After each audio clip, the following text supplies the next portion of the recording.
Nagsisimula pa lang ang seremonya sa sementeryo. Pumapalong sa hangin ang mga puting tolda habang ang mga nakikiramay, nakasuot ng itim na tradisyonal na kasuotan ay pumupuno sa ilalim ng mga ito. Isang makinang nakabaong na kulay ginto ang nakapatong sa ibabaw ng bagong semento sa bukas na libingan. Sa loob nito ay si Julia Andrada, isang bilyonaryong CEO at makapangyarihang tao. Sa likod ng 3 tore sa sentrong pinansyal ng lungsod. Nakapikit siya, may bulak sa ilong, maputla ang balat at walang buhay. Katabi niya ang kanyang asawa, si Ricardo, hawak ang maayos na nakatiklop na panyo. Nagniningning ang luha sa kanyang mga mata, sumeryoso ang pastor. Lumapit ang 2 trabahador ng libingan para ibaba ang kabaong. Bigla, isang malakas na tinig ang bumasag sa katahimikan na parang kulog. "Tigil! Huwag niyong ilibing siya!" Napalingon ang lahat, gulat sa sigaw. May ilan na agad itinaas ang kanilang cellphone para kunan ang nangyayari. Sa likuran, isang gusgusing lalaki na nakalumang kayumangging coat ang pilit sumiksik paabante. Magulo ang kanyang balbas, gusot ang buhok. May dala siyang lumang maruming bag na nakasukbit sa balikat, mabigat sa dami ng laman. Lumayo sa kanya ang mga tao para bang may unos siyang dala. Itinuro niya si Julia. Nanginginig ang kanyang kamay pero matatag ang boses. "Hindi pa siya patay. Sabi ko, huwag niyo siyang ilibing." "Sino yon?" bulong ng isa. "Taong grasa," sagot ng isa pa. "Tawagin ng security." Lumapit ang 2 gwardya para harangin siya, pero mabilis siyang umilag, hindi natakot.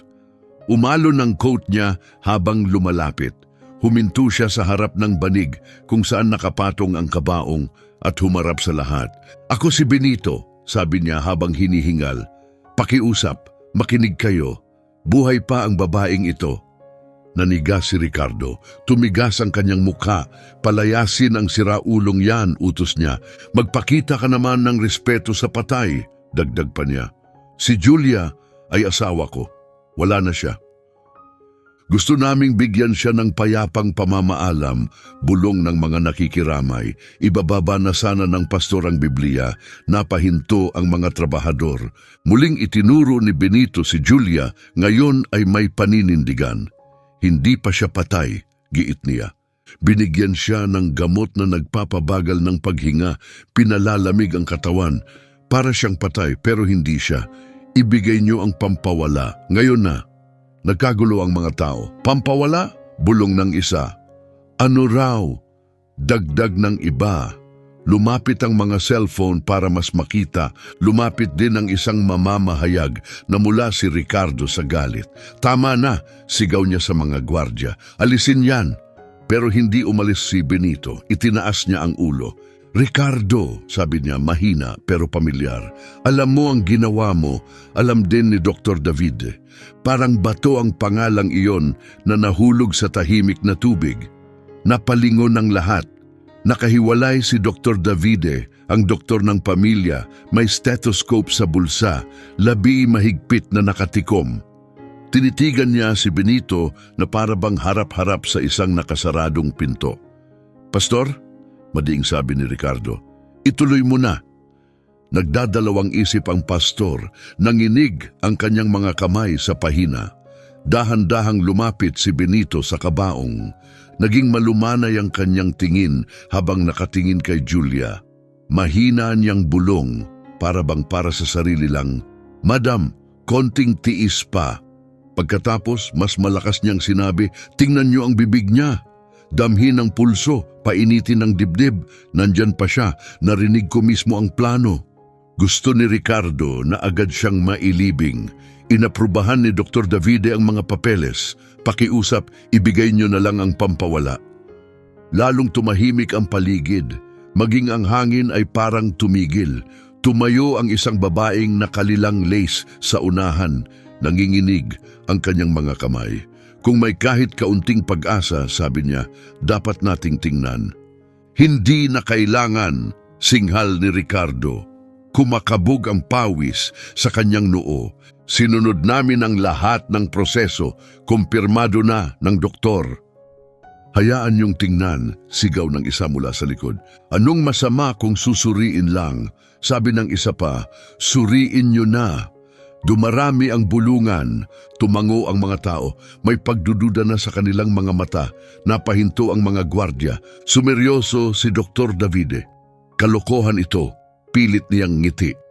Ang dalamhati ay nakakabago ng isip. Ako mismo ang sumuri sa kanya. Humarap si Benito sa kanya, malumanay pero matatag. Doktor, binigyan kanya ng ospital. Binigyan kanya ng kotse, pinagkatiwalaan kanya. Matulis ang bawat salita ni Benito na bumasag sa tensyon. Kumislap ang mga mata ni Dr. Davide na may hindi maipaliwanag. Tumingin siya kay Ricardo na bahagyang umiling, halos hindi halata. Ibinaba ni Benito ang kanyang bag sa damuhan at lumuhod sa tabi ng kabaong. Hinubad niya ang kanyang luma at gastadong coat, maingat na tiniklop at inilapag. Pakiusap, sabi niya sa pastor, sa sinumang may tapang. Tulungan niyo akong itaas siya ng kaunti. Kailangan niya ng espasyo para huminga. Bahagyang buksan ang kanyang bibig. Mabigat ang katahimikan, parang bigat na nakapatong sa dibdib ng lahat. May isang matandang babae ang lumapit. Ayos ang kanyang buhok, nangingilid ang luha sa kanyang mga mata. Ako ang tiyahin niya, mahina niyang bulong. Kung may kahit malit na pag-asa, kailangan natin itong subukan. Nag-iba ang hangin sa paligid, lumapit ang dalawang babae. Isang binatang nakaitim na Amerikana ang ipinasok ang mga kamay sa ilalim ng balikat ni Julia. Umatras ang mga trabahador ng libingan para magbigay daan. Sama-sama nilang itinaas si Julia ng sapat para mailagay ni Benito ang nakatiklop na coat sa ilalim ng kanyang leeg. Malapitan, mistulang natutulog lang si Julia, mahahaba ang pilik mata niyang nagbubuo ng anino sa kanyang pisngi. Kitang-kita ang bulak sa kanyang mga butas ng ilong laban sa maputla niyang balat. Alisin niyo ang bulak, pakiusap, mahinang sabi ni Benito. Tumango ang tiyahin at nanginginig na inalis yon. Pakiramdam ng lahat ay parang gumalaw ang hangin. Inabot ni Benito ang isang maliit, luma at kayumangging bote mula sa kanyang bag. Gasgas na ang salamin nito sa dami ng biyahe. Itinaas niya ito. Pampawala, sabi niya. May mapait na bagay na nagpabagal sa kanyang katawan. Ito ang magbabalik sa kanya. Sumugod si Ricardo palapit pero dalawang nakikiramay ang humarang. Hayaan niyo siyang subukan, matatag na sabi ng isa. Kung walang mangyari, ililibing natin siya. Kung may mangyari, singhal ni Ricardo. Ano ngayon? Magpapasalamat tayo. Mabilis na tugon ng tiyahin, matalim ang tinig. Kumuyom ang panga ni Dr. Davide. Kung sigurado kang patay na siya, sabi ng tiyahin sa doktor, wala itong mababago. Hayaan mo siyang subukan. Nakatingin ang lahat sa bote. Lumabas ang araw mula sa ulap at nagbigay ng maliwanag na liwanag sa kabaong, sa bukas na libingan at sa lalaking nakagastadong coat na ngayoy tila anyo ng pag-asa. Lumuhod si Benito, matatag ang kanyang mga kamay sa determinasyon. Binuksan niya ang takip, isinawsaw ang dropper at tumingin sa tiyahin. Pakiusap, tulungan mo akong buksan ang kanyang bibig. Maingat hinawakan ng tiyahin ang gilid ng labi ni Julia. Sinuportahan siya ng kaunti pa ng binatang nakaitim. Lumapit si Benito, lalo pang lumapit ang mga tao, nanginginig si Ricardo. Kapag itinuloy mo ito, simula ni Ricardo, pero nabasag ang kanyang boses.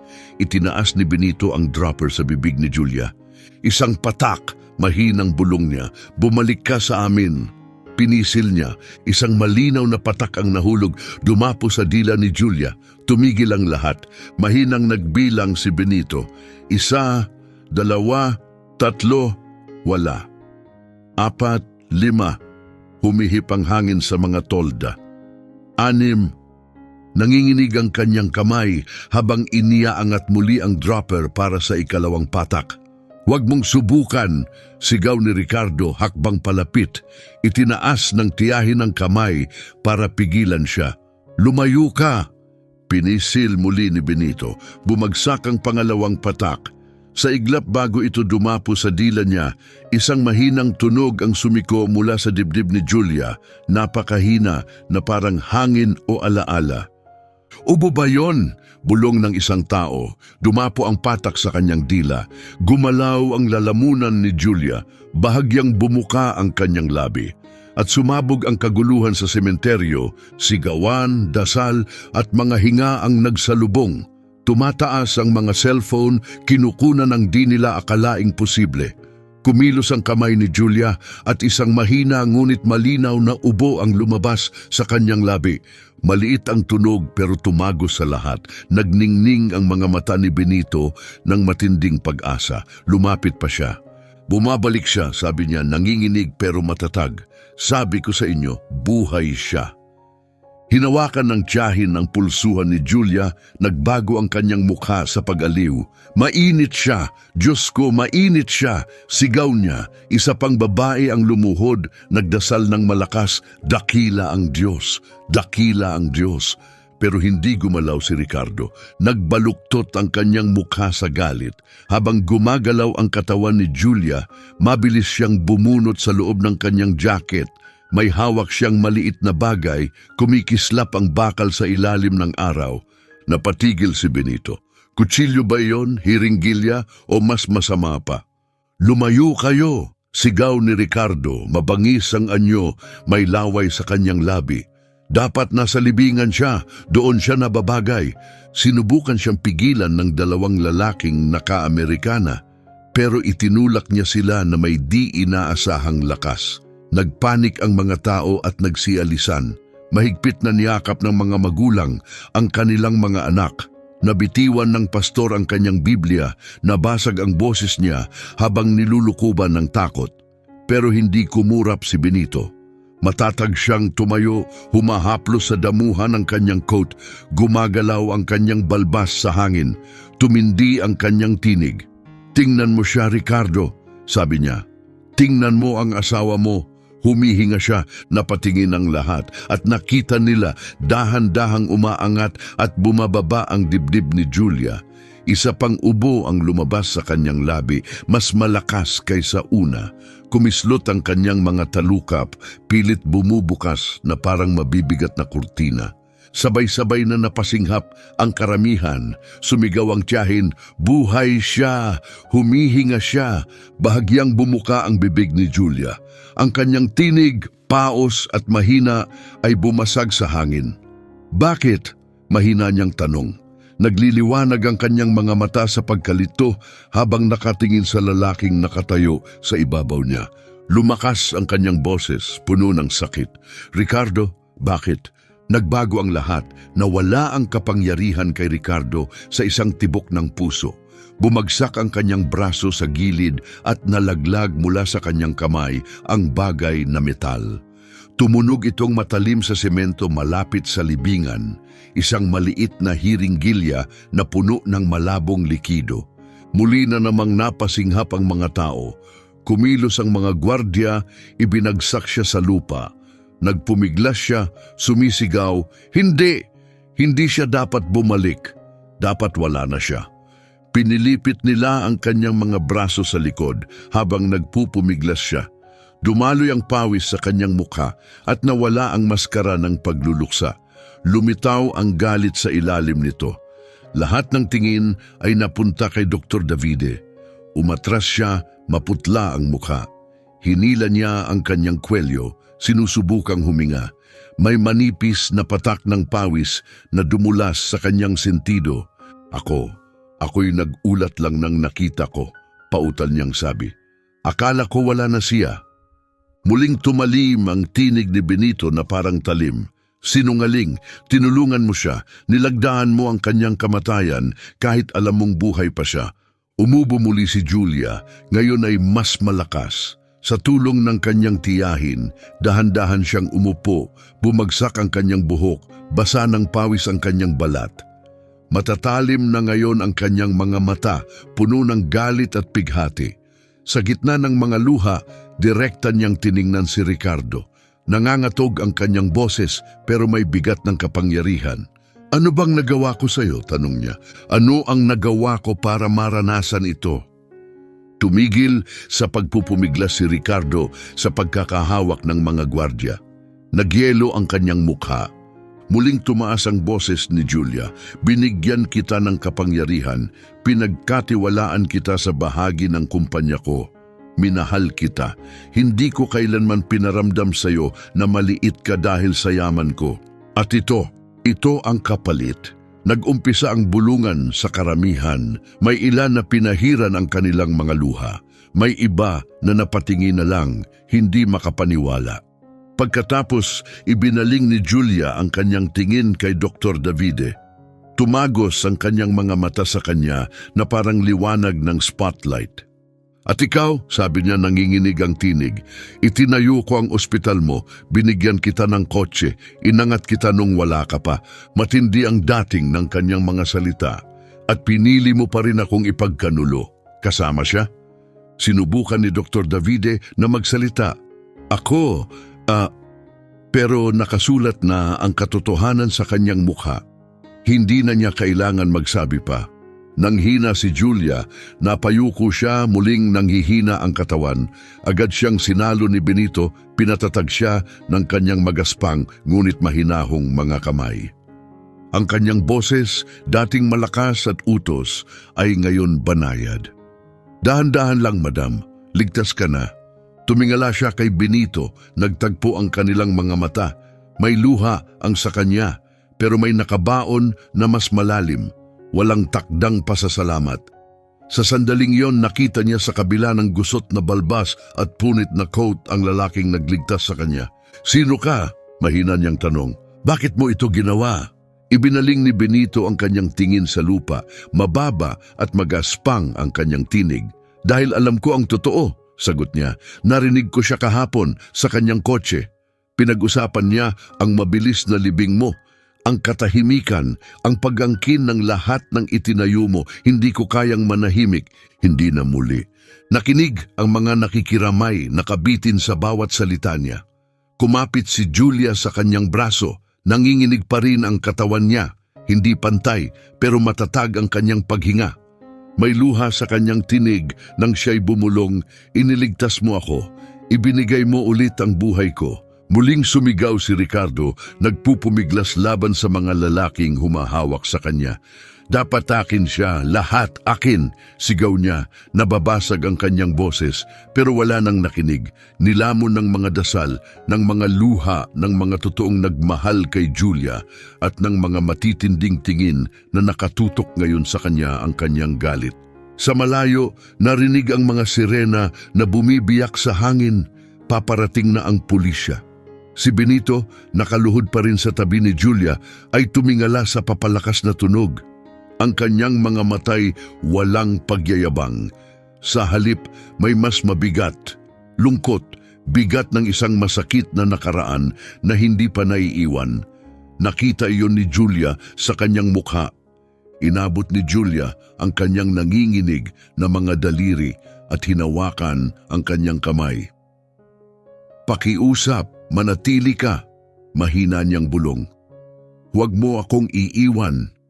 Habang pumapasok ang mga sasakyang pulis sa tarangkahan ng sementeryo, kumikislap ang pula at asul na ilaw sa makikinis na lapida. Napatingin ang lahat, saksi sila sa pagtatapos ng isang kwento at sa hindi tiyak na simula ng isa pa. Si Julia Andrada na inakalang wala na magpakailanman ay humihinga at buhay sa harap nila. At ang lalaking nagbalik sa kanya mula sa bingit ng kamatayan, isang lalaking minsan nang hindi pinansin at itinaboy ng mundo, ay nakatayo sa gitna ng lahat. Lumapit ang mga pulis na may layunin. Isinuko ng mga gwardya si Ricardo, baluktot ang mukha sa galit at takot. Samantala, bumagsak si Dr. Davide sa lupa, bumigay ang kanyang mga tuhod at umiyak ng buong pagluha. Isa-isang binasa ang mga kaso, pagtangkang pagpatay sa buwatan, pagkakanulo ng tiwala, Tahimik lang si Benito, hindi siya naghanap ng atensyon o pasasalamat. Maingat niyang inalalayan si Julia, tinulungan siyang umupo sa mismong kabaong na nakalaan para sa kanya. Ang babaeng tumangging mamatay at sa sandaling iyon habang sinisinagan ng kumikislap na ilaw ang kanyang gastadong anyo, hindi na nila nakita ang isang pulubi o estranghero. Nakita nila ang lalaking humamon sa kamatayan gamit lamang ang tapang at katotohanan. Ibinaling ni Julia ang ulo niya sa kanya. Nangangatog ang boses niya pero mas matatag na ngayon. Dumadaloy ang mga luha sa kanyang mukha. "Salamat," sabi niya, "iniligtas mo ang buhay ko."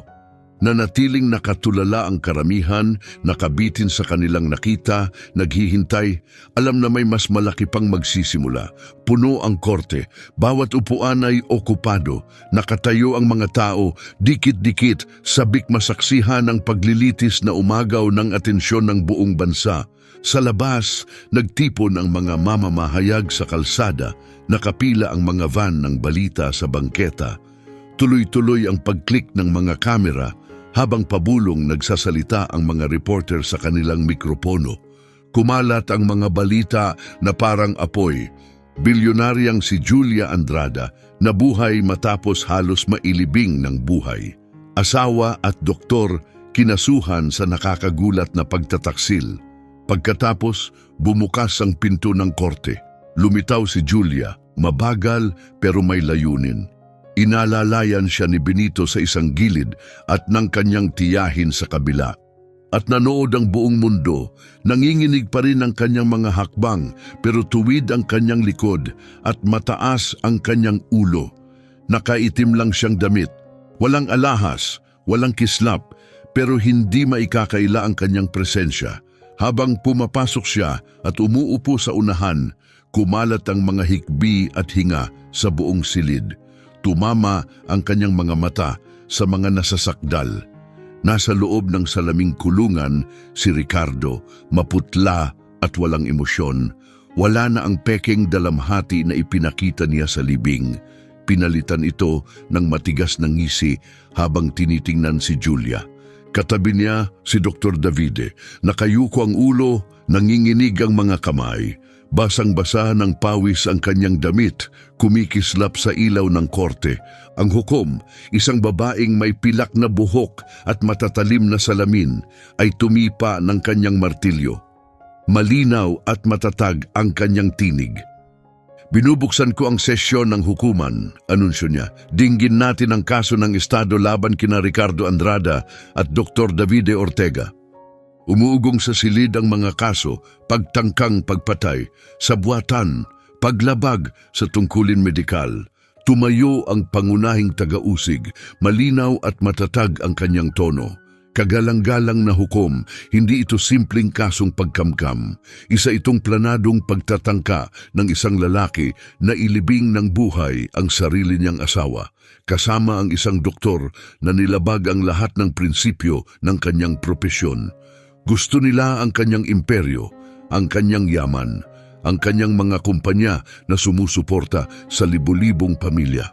Nagalingasaw ang bulungan sa loob ng korte. Maraming tumingin kay Benito. Nakaupo siya ngayon sa tabi ni Julia, mas malinis na kaysa dati, bagong labang coat, maayos na balbas.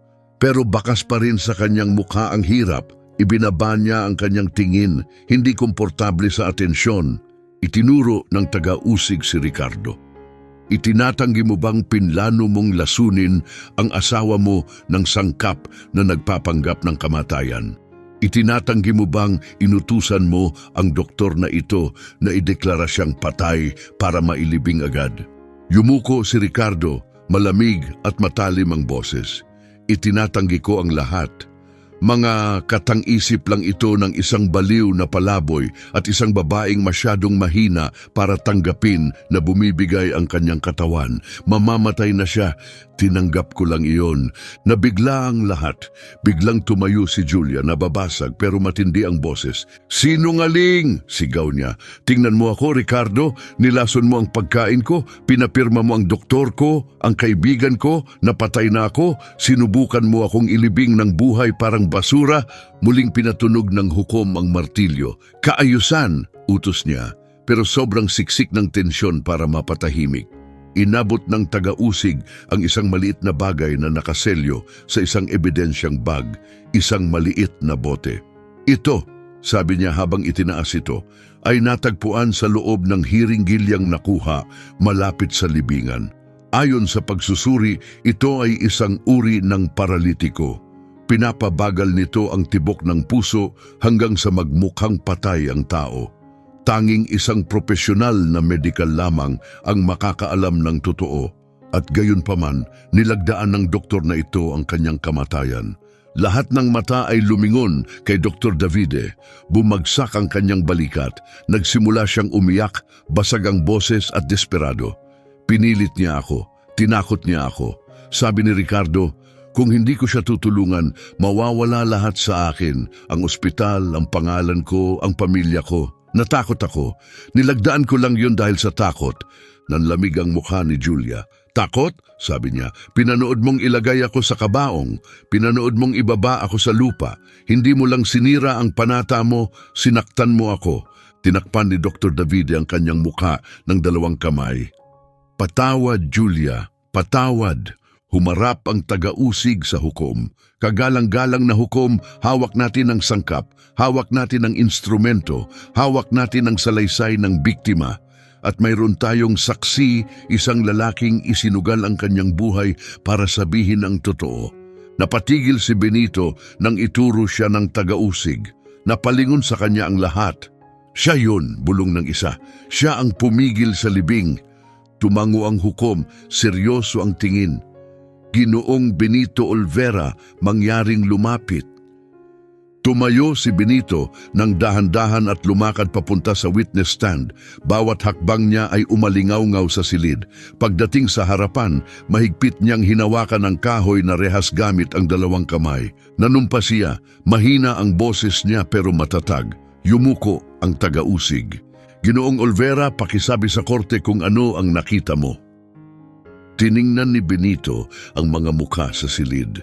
Lumunok siya, tapos malinaw na nagsalita. Noong araw bago ang libing, natutulog ako sa paborito kong pwesto sa ilalim ng tulay. May narinig akong kotse na huminto malapit. May 2 lalaki sa loob, sina Ricardo at Dr. Davide. Nag-aaway sila. Narinig ko si Ricardo na nagsabing umepekto ang lason, malamig na siya. Bukas, ililibing na natin siya bago pa may makaalam, banggit ni Benito, matatag ang boses. Sabi ng doktor, natatakot siya. Pero sabi ni Ricardo, sundin mo ako o mawawala lahat sa'yo. Muling nagkagulo ang korte. May mga bulungan, gulat at hindi makapaniwala. Itinaas ng hukom ang martilyo at nag-utos ng katahimikan. Tumayo ng matuwid si Benito, mas malakas na ang boses. Alam kong kapag nanahimik ako, ililibing nila siyang buhay. Huminto siya, kaya naghintay ako sa sementeryo. Nang dumating ang kabaong, nakiusap ako na tigilan nila. Tinawag nila akong baliw, pero nakita ko ang kanyang daliri na gumalaw. Hindi ko kayang hayaan nilang ibaon siya, hindi ganon. Huminto ulit siya, may bigat ang emosyon sa lalamunan. Nawala sa akin ang asawa at anak ko noon. Wala akong nagawa noon, pero ngayon hindi na muli. Tumahimik ang buong korte. May ilang hikbing maririnig sa galeriya. Nagniningning ang mga mata ni Julia. Yumuko siya at mahina niyang sinabi, "Pagpalain ka ng Diyos, Benito." Tumayo ang abogado ng depensa, matalim at may panunuya ang tinig. So inaasahan niyong maniwala kami sa mga salita ng lalaking natutulog sa ilalim ng tulay? Isang taong walang tirahan? Paano natin malalaman kung hindi niya lang ito naisip o ginagamit lang siya ng iba para sa pansariling interes? Nanginig ang panga ni Benito. Tumingin siya ng diretsyo, hindi natinag. Oo, mahirap ako. Oo, natutulog ako sa labas. Pero hindi ako sinungaling. Hindi ako gumagawa ng kwento. Wala akong pakinabang dito. Gusto ko lang sabihin ang totoo.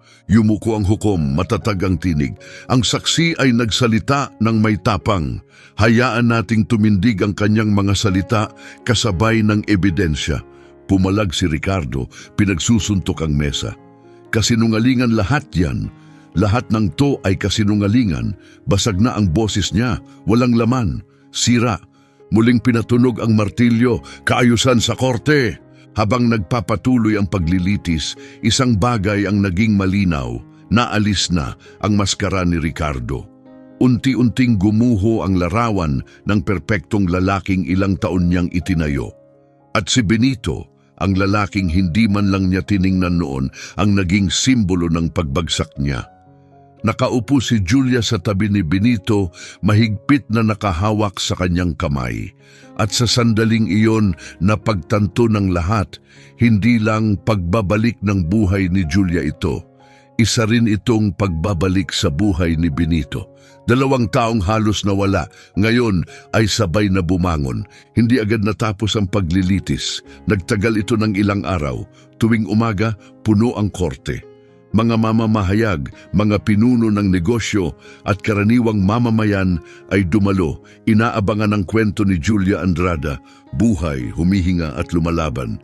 Tuwing gabi nangingibabaw sa balita ang mga headline, Julia Andrada bumangon mula sa kamatayan, asawa at doktor kinasuhan sa malagim na sabwatan. Sa loob ng korte hindi nawala ang tensyon.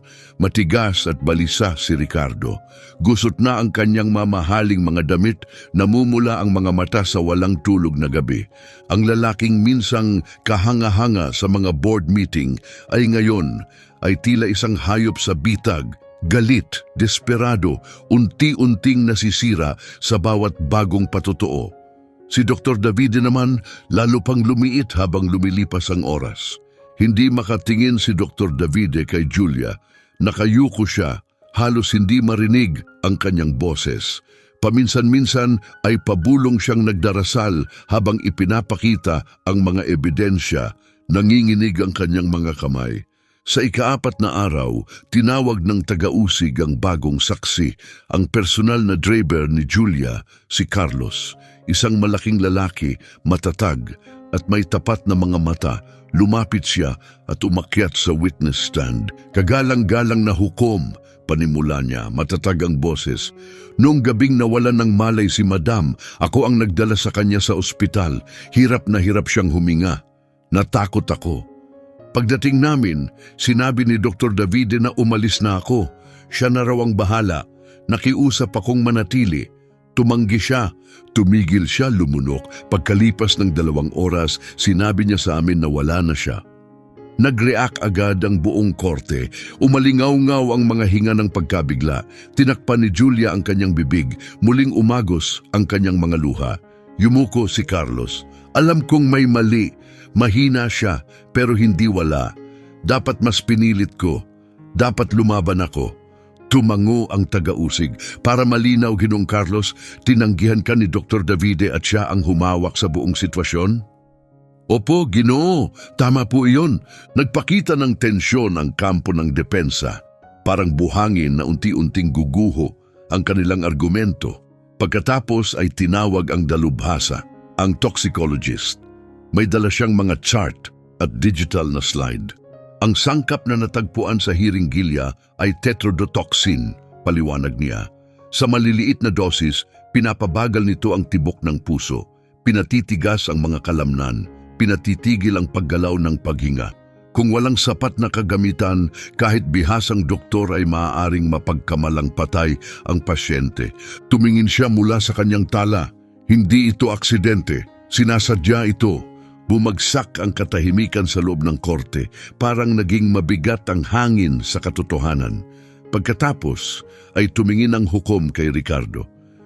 Ginoong Andrada, sabi niya, narinig mo na ang mga paratang, narinig mo na ang mga salaysay, nakita mo ang mga ebidensya. Bago ako magpataw ng hatol, may nais ka bang sabihin? Dahan-dahang tumayo si Ricardo, baluktot ang kanyang mukha sa galit at sakit. Basag ang kanyang boses habang nagsisimula.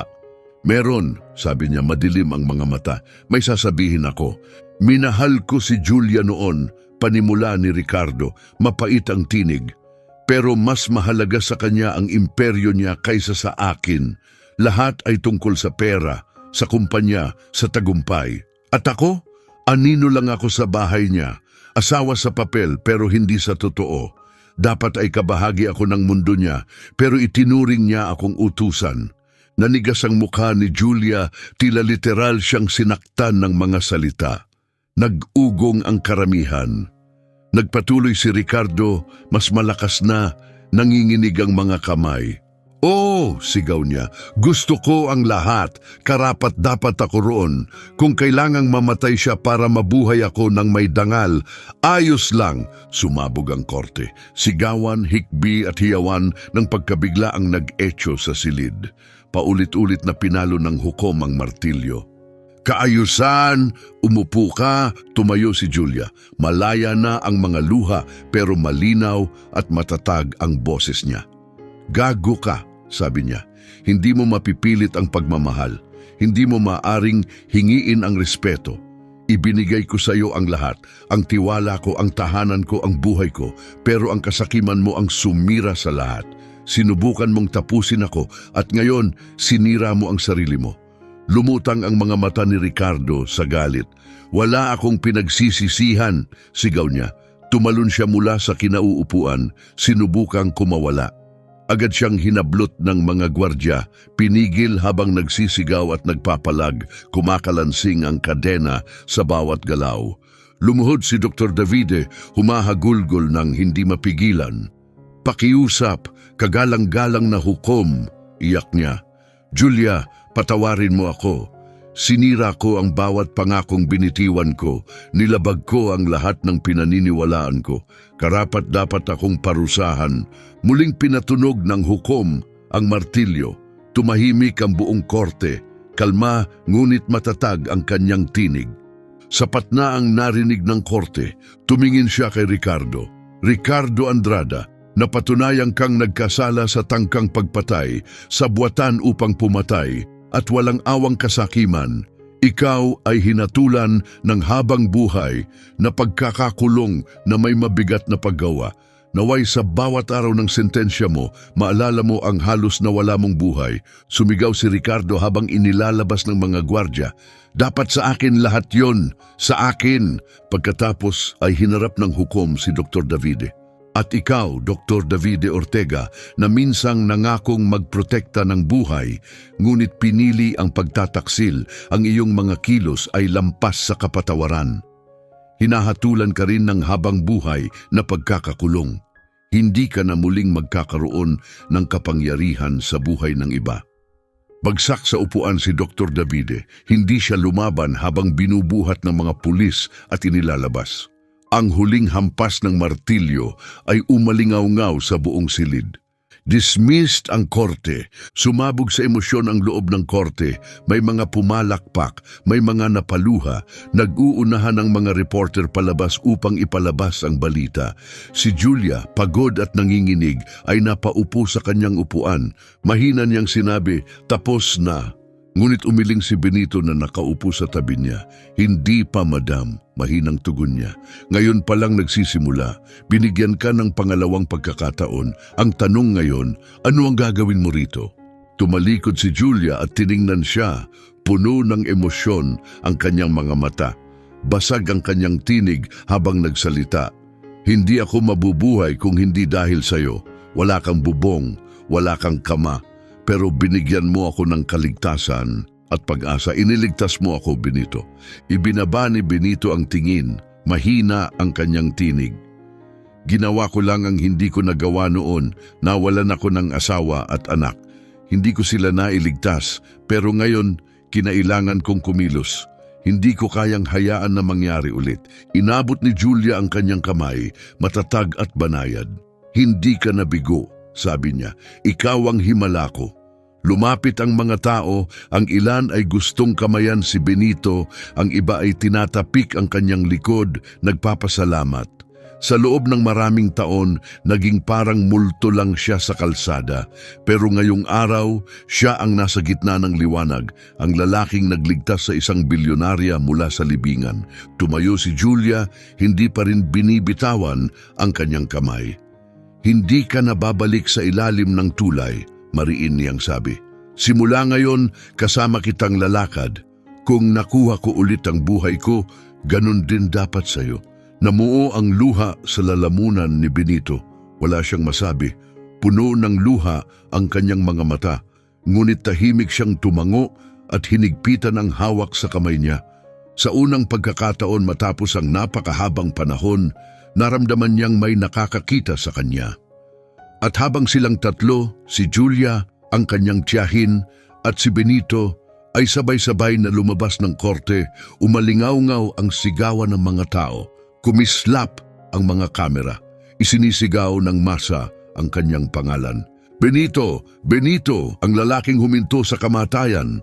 At habang ginagapos ng tanikala sina Ricardo at Dr. Davide, may mga bagong pintuang bumubukas, mga landas na dati hindi umiiral. Tapos na ang laban para sa hustisya. Pero ang paglalakbay tungo sa paghilom at sa pagtubos ay saka palang nagsisimula. Sa malapalasyong tahanan ni Julia Andrada, ang dating madilim na mga pasilyo ay napuno ng bagong buhay. Ang mansyon na dati lunod sa lungkot ay muli ngayong maliwanag. Sumisilay ang araw sa mga bintana. Mahinang umaalingaw-ngaw ang halakhakan, ngunit kahit sa liwanag, nananatili pa rin ang sugat ng pagtataksil. Hindi nagtagal matapos ang hatol, kinausap ni Julia si Benito. Inalok niya ito ng sariling silid, isang lugar kung saan sa wakas ay makakapahinga. Isang tahimik na gabi matapos ang hapunan, dinala siya ni Julia sa kanyang pribadong silid-aklatan. Napaliligiran ito ng madidilim na kahoy na estante puno ng mga libro. Isang lampara lang ang bukas sa sulok, nagbibigay ng malambot na liwanag sa paligid. Nagsalin si Julia ng 2 baso ng tubig at inanyayahan siyang umupo. Bahagyang nanginginig ang kanyang mga kamay habang hawak ang baso. Matagal siyang nakatitig dito, tila naghahanap ng lakas. Pagkatapos, sa wakas, mababa at paos ang kanyang tinig ng magsalita. Madam Julia, may isang bagay akong matagal nang kinikimkim. Pero ngayong gabi, kailangan ko na itong ilabas. Lumapit si Julia, ang mga matay puno ng malasakit at tahimik na pag-unawa. Huminga ng malalim si Benito. Hindi ako ganito noon, anya. May pangalan ako, may respeto, isa akong software engineer, asawa, ama. Tumigil siya sandali. Pero nagdilim ang lahat, nawalan ako ng trabaho at sa isang iglap nawala rin ang lahat. Umalis ang asawa ko, dala ang anak namin. Basag ang kanyang boses, isang sulat lang ang iniwan niya. Doon niya sinabi na ang batang pinalaki ko, ang inakala kong anak ko, hindi pala sa akin. Agad nangilid ang luha sa mga mata ni Julia. Napakabigat ng naramdaman niya para sa kanya. Pinagdikit ni Benito ang kanyang mga palad. Dinurog ako ng pagtataksil na yon. Lumakad ako sa lansangan na parang wala ng hangin, wala ng pakiramdam kundi sakit. Natulog ako sa ilalim ng tulay, hindi dahil wala akong mapuntahan, kundi dahil pakiramdam ko wala na akong dahilan para mabuhay. Nanginig ang kanyang mga balikat. Pero kahapon, sa ilalim ng tulay na yon, may narinig akong usapan. Si Ricardo ay nasa loob ng kanyang kotse. Pinag-uusapan niya ang gagawin niya pag nawala ka na. Plano na niya ang lahat, ang libing mo, ang mga kumpanya mo, ang imperyo mo. Nanlamig ako, unti-unti siyang tumingala. Kaya ako nagpunta sa sementeryo. Kaya ko sila pinigilan. Naging tahimik ang silid, tanging ang tiktak ng relo sa tabi ang naririnig. Inabot ni Julia ang kanyang kamay, nanginginig habang hinahawakan ito. Mahina ang kanyang tinig. Dala-dala mo ang napakaraming sakit, pero isinugal mo pa rin ang buhay mo para sa akin. Naiintindihan mo ba kung gaano kahalaga yon? Namuo ang luha sa lalamunan ni Benito. Siguro ang ibig sabihin nito, mahinang sagot niya, ay may layunin pa ako.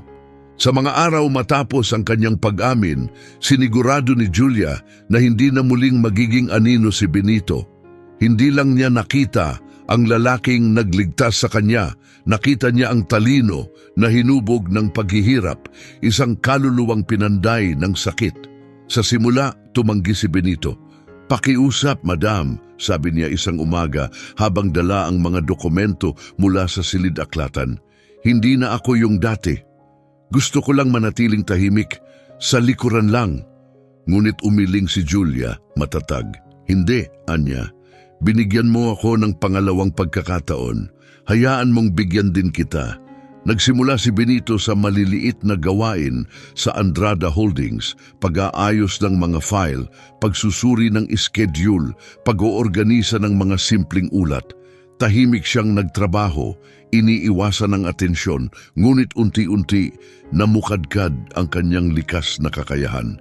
Isang tensyonadong hapon, sa gitna ng isang kritikal na pulong ng lupon, biglang nasira ang presentasyon sa projector. Nagkagulo, naiinis ang mga mamumuhunan, nagkukumahog ang mga empleyado. Habang lahat ay nababalisa, lumapit si Benito ng kalmado. Sa loob lamang ng ilang minuto, inayos niya ang error at naibalik ang buong presentasyon. Napasinghap ang buong silid. "Saan mo natutunan yan?" tanong ng isang direktor, hindi makapaniwala. Tumigil si Benito. "Isa akong software engineer noon," mahina niyang sagot, "bago magbago ang buhay." Tumayo si Julia, may halong pagmamataas ang kanyang mga mata. "Simula ngayong araw," aniya sa lahat, "si Benito ay hindi na basta tauhan. Siya ang personal kong tagapayo. Katuwang ko siya sa pamumuno sa kumpanyang ito." Namangha ang ilan sa mga board member. Ang iba'y tahimik na tumango sa respeto. Wala ni isa ang tumutol. Malinaw at matatag ang tinig ni Julia. At sa unang pagkakataon matapos ang mahabang taon, tumindig si Benito ng buong dangal, hindi bilang taong kinalimutan, kundi bilang taong may layunin muli. Sa ilalim ng tahimik niyang impluensya, nagbago ang Andrada Holdings, naging mas matalino, mas matatag, mas maalam. Sa gabi, madalas silang magkausap ni Julia sa silid-aklatan, tahimik na mga usapan tungkol sa buhay, pananampalataya at pangalawang pagkakataon. Hinangaan siya ni Julia, ang katapatan niya, ang payak niyang karunungan, at ang paraan ng pagtingin niya sa mundo. At unti-unti may nabuhay sa puso ni Julia, isang damdaming matagal nang natutulog. Hindi niya mahal ang tagapayo, mahal niya ang tao. Hindi dahil sa ginawa niya, kundi sa kung sino siya. Ngunit tila hindi iyon napansin ni Benito. Isang hapon, habang naglalakad sila sa hardin, biglang nagsalita si Benito, may kakaibang ningning sa kanyang tinig. "Julia, may gusto akong ipakilala sa iyo," aniya. Lucia ang pangalan niya. Mahinhin, mabait, pinapatawan niya akong muli. Napakirot ang puso ni Julia. Ngumiti siya ng magalang, pero sa loob-loob niya parang gumuho ang mundo. Tahimik siyang umasa na balang araw makikita rin siya ni Benito sa ibang paraan. Kinagabihan, mag-isa sa kanyang silid, hayaan niyang bumagsak ang mga luha. Ngunit pagsapit ng umaga, ang lungkot ay naging lakas. "Kung mahal niya ang iba," bulong niya sa sarili, "pagpapalain ko ang pagmamahalang iyon." Ilang buwan matapos ang panliligaw, nang mag-propose si Benito kay Lucia, si Julia mismo ang nag-alok na i-host ang kasal at sagutin ang lahat ng gastos. "Ikinararangal ko ito," aniya, ngumiti sa kabila ng kirot na baon pa rin sa puso. Ang kasal ay naging tila isang panaginip, puting rosas ang palamuti ng hardin. Kumakaway sa hangin ang gintong kurtina. Nakatayo si Benito sa suot niyang navy blue suit, liwanag ang nasa mukha habang papalapit si Lucia sa suot na puting bestida. Mula sa unang hanay, pinanood sila ni Julia, kumikislap ang kanyang mga mata. Bagamat minsan siyang umasa sa higit pa, ngayon ay buo na ang kanyang damdamin. Masaya siyang makita si Benito na ganap na masigla at payapa. Habang nagbibigkasan ng mga panata ang bagong kasal, palakpak ang tugon ni Julia, may ngiting may init at kapayapaan. Mahina niyang bulong, ito ang buhay na nararapat sa kanya, tunay na pag-ibig, tapat na kaligayahan, isang bagong simula. Hindi naglaon, may sorpresang inihandog ang kapalaran kay Julia.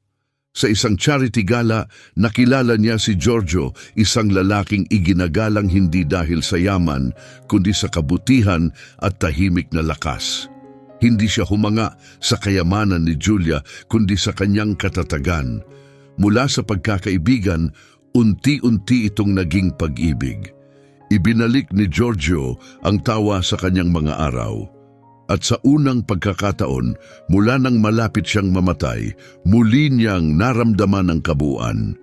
Nang mag-propose si Giorgio, agad siyang tumango, walang pag-aalinlangan. Sa araw ng kanilang kasal, nakaupo sa harapan sina Benito at Lucia, may ngiting pagmamalaki habang naglalakad si Julia sa altar. Sa pagkakataong ito, hindi pananabik ang nasa kanyang puso, kundi ganap na kapayapaan. Makalipas ang isang taon, biniyayaan sila ng bagong buhay. Naging magulang sina Benito at Lucia sa isang batang lalaki, si Juan. Sa halos parehong panahon, ipinagdiwang nina Julia at Giorgio ang pagsilang ng kanilang anak na babae, si Elisa. Isang ginintuang hapon, nagtipon silang lahat sa hardin ng tahanan ni Julia. Chirp ng mga ibon ang musika habang unti-unting lumulubog ang araw. Mahinhing pinapatulog ni Benito si Juan sa kanyang bisig habang hawak ni Julia si Elisa mahigpit sa kanyang dibdib. Nagtagpo ang kanilang mga mata, kumikislap sa damdamin. Naaalala nila kung gaano sila kalapit sa pagkawasak, kung paano halos maagaw sa kanila ng pagtataksil ang lahat. At ngayon, sa gitna ng halakhakan at liwanag, hawak nila sa mga bisig ang kinabukasan. Itinaas ni Benito ang kanyang baso at winika mula sa abo patungo sa bukang liwayway. Ngumiti si Julia at mahina niyang tugon, "Oh!" mula sa abo patungo sa bukang liwayway. Ngunit may isang pangalan na hindi tuluyang nawala, Ricardo. Sa bilangguan, naging anino na lamang si Ricardo ng dati niyang sarili. Wala na ang yabang at kayabangan na dati niyang sandata. Gabi-gabi, muling bumabalik sa kanyang alaala ang sandaling bumangon si Julia mula sa kabaong, isang alaala na hindi siya tinantanan kailanman. Nagsimula siyang magsulat ng mga liham mula sa loob ng bilangguan, isa pagkatapos ng isa, humihiling ng kapatawaran. Sa una, hindi tumugon si Julia, ngunit patuloy ang pagdating ng mga liham. At sa paglipas ng panahon, nagbago ang tono ng mga ito. Naging tahimik, mas totoo. "Julia," isinulat niya, "bulag ako. Hinayaan kong lamunin ako ng kasakiman. Kung maaari lang akong bumalik, luluhod ako ng 1,000 beses. Pakiusap, patawarin mo ako. Hayaan mong ang kabiguan ko ay maging babala sa iba." Lumipas ang 10 taon. Sa anibersaryo ng araw na halos mawala ang kanyang buhay, tinipon ni Julia ang kanyang pamilya at mga kaibigan, sina Benito, Lucia, ang kanilang mga anak, Giorgio at si Elisa para sa isang pampublikong pagtitipon. Habang umiikot ang mga kamera at naghihintay ang mga tao, humakbang si Julia sa harapan. 10 taon na ang nakalipas, sabi niya. Nasa bingit ako ng kamatayan dahil sa pagtataksil. Pero ngayon, tumatanggi akong hayaan na ilibing akong muli ng galit. Pinatatawad ko si Ricardo Andrada. Namangha ang mga tao, may pumalakpak, may nagbulungan sa hindi makapaniwala, ngunit nanatiling kalmado si Julia. Ang pagpapatawad ay hindi kahinaan, anya. Ito ay lakas. Dapat may saysay ang pagkakaligtas ko. Kung pipiliin kong maghiganti, pinapapanalo ko ang dilim. Pero kung pipiliin kong magmahal, ako ang magsusulat ng wakas. Ilang linggo pagkatapos, matapos maglingkod ng 10 taon, pinalaya si Ricardo. Lumabas siya ng kulungan bilang isang payat, kupas na lalaki. Wala na ang kapangyarihan niya, wala na ang kayamanan, wala ring naghihintay sa kanya. Tahimik siyang namuhay sa isang maliit na paupahang silid sa gilid ng bayan. Tuwing nakikita niya si Julia sa telebisyon, nakangiti sa tabi ni Giorgio, tumatawa kasama si Elisa, tahimik lang siyang nanonood, tumutulo ang luha sa kanyang mga mata. Mahinang bulong niya sa sarili, "Sinira ako ng kasakiman. Naway matuto ang iba sa kabiguang hindi ko naunawaan." Samantala, Sa mansyon, madalas na magkasamang nakaupo sina Julia at Benito sa hardin, kasama ang kanilang mga pamilya. Hindi na nila pinag-uusapan ang nakaraan. Sa halip, ang pag-asa, ang paghilom, at ang hinaharap. Minsan ngingiti si Julia at sasabihin, naglakad tayo sa landas ng kamatayan, pero ngayon, nabubuhay tayo para sa buhay. At habang pinipintahan ng araw ang langit ng gintong liwanag at pulang apoy, nananatiling buhay ang kanilang kwento, isang makapangyarihang paalala na kahit nagumuho ang lahat, kahit sunugin ng tadhana ang lahat ng mayroon tayo, palaging may pangakong dala ang bagong bukang liwayway. Isang kwento ng pagtubos, isang kwento ng tapang, isang kwento ng pag-ibig na muling nabuhay mula sa libingan. Ikaw naman, kung ikaw ang nasa lugar ni Julia, mapapatawad mo ba si Ricardo? Saan mo ito pinapanood ngayon? Kung hinipo ng kwentong ito ang puso mo, i-comment mo sa ibaba, i-share mo ito sa isang taong mahalaga sa iyo, at mag-subscribe sa aming channel para sa mas marami pang mga kwentong nagbibigay inspirasyon tulad nito.